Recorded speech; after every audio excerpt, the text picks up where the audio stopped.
Daté à Tavita Barnabé Akayi, écrivain, poète, auteur de 2 publications vers la fin de l'année 2024. Bonjour, bienvenue sur l'Actu Matin.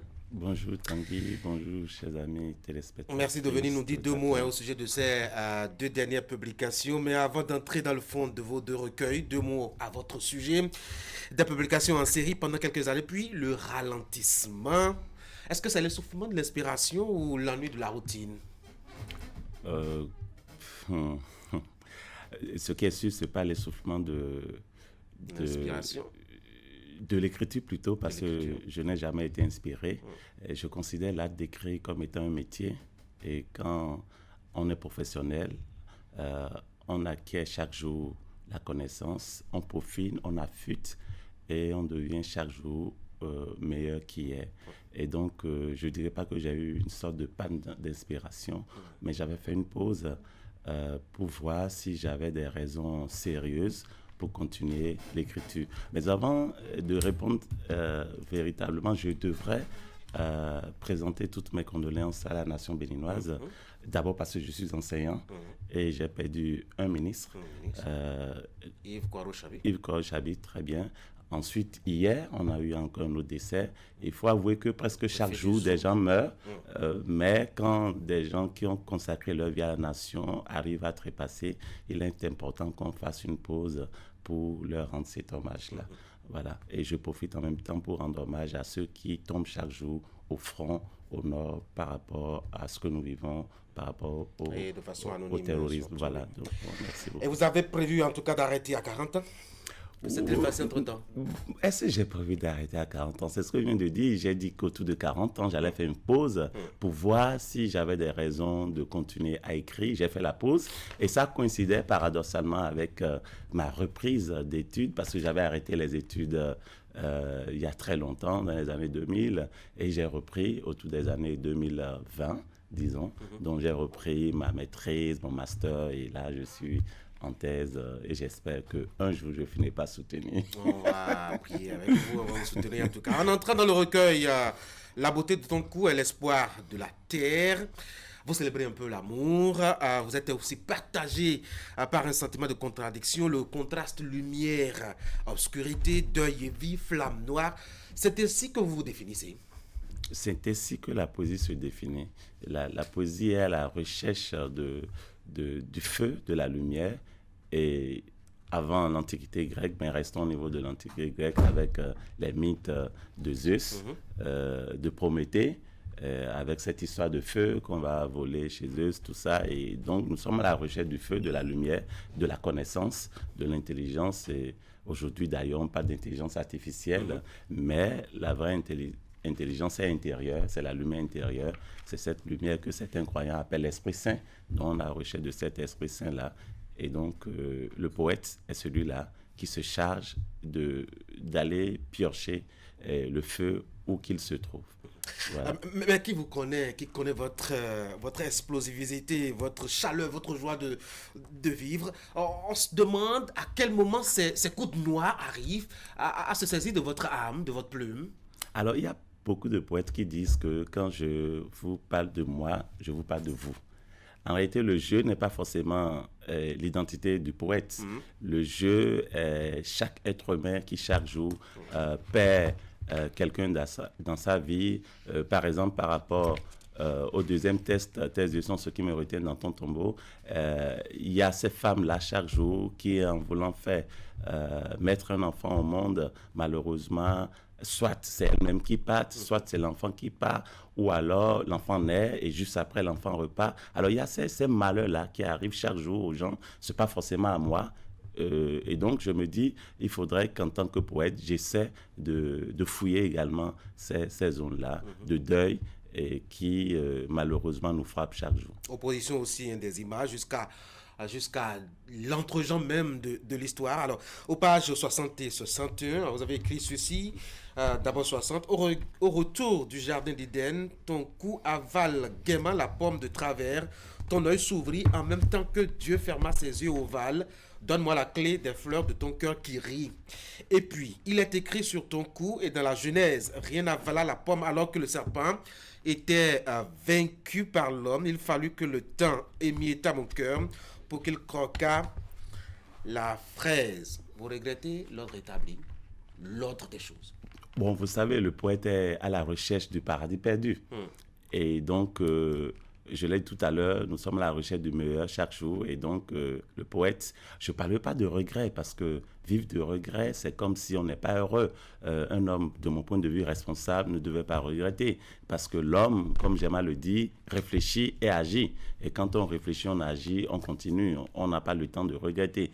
Alors, je crois qu'on aura le temps de regretter peut-être quand on sera dans la tombe. Mais tant qu'on est vivant, il s'agit d'être responsable, de prendre les conséquences de nos actes et de poursuivre la route. Et donc, dans la recherche de ce paradis perdu, nous avons des débuts, des écueils, des handicaps que nous essayons de gravir, mais ça ne devait pas nous arrêter parce que l'homme est par essence un être optimiste. J'aimerais dire, qu'est-ce qui nous reste si nous perdons l'espoir?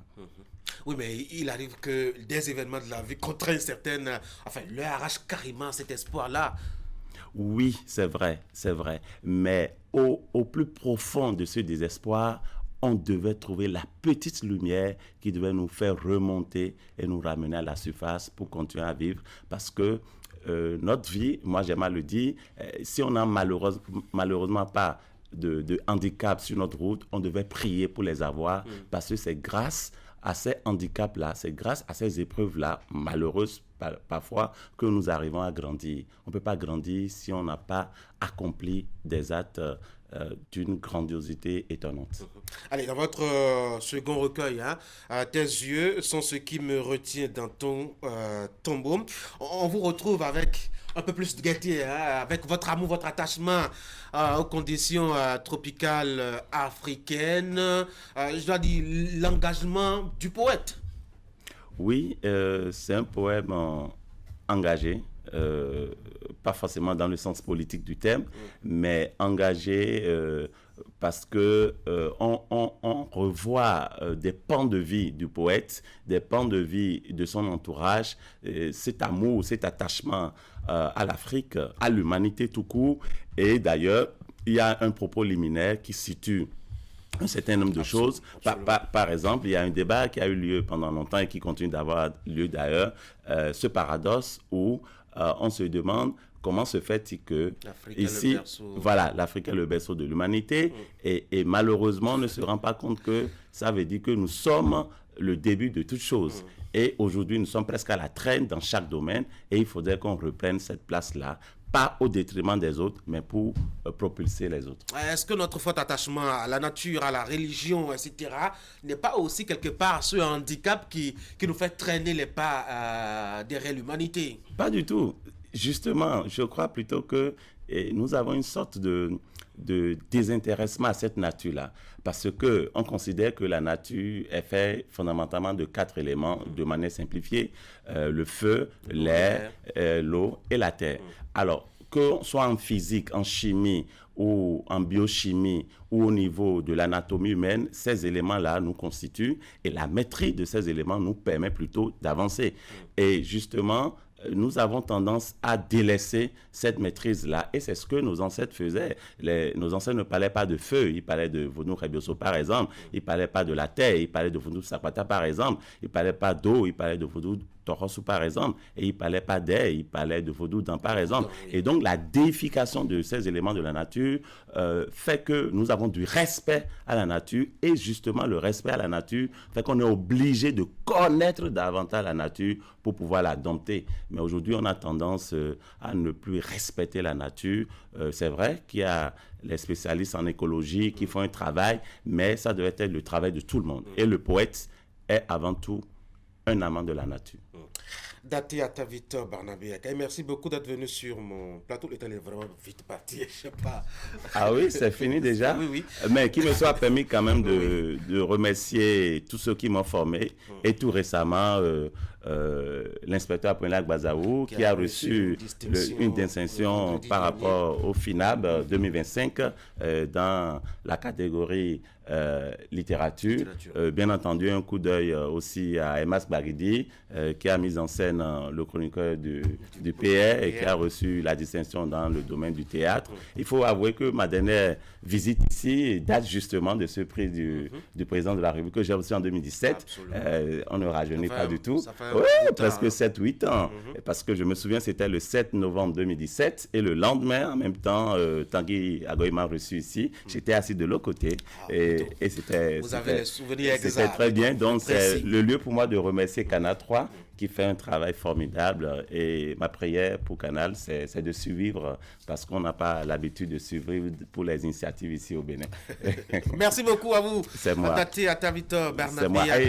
S'il est permis, demain jeudi à 19h, je serai chez Alopédine à l'EITB pour parler justement de ma production littéraire. Tout à fait. À 19h. On sera certainement avec toi. C'est avec plaisir. Merci beaucoup d'être passé sur Actu Matin. On en parlait très brièvement, il faut-il le dire, de cette production poétique, la dernière donc de Daté à Tavita Barnaby Akai. Bonne journée. Merci beaucoup. Mesdames et messieurs, on va passer maintenant à l'actualité des sports.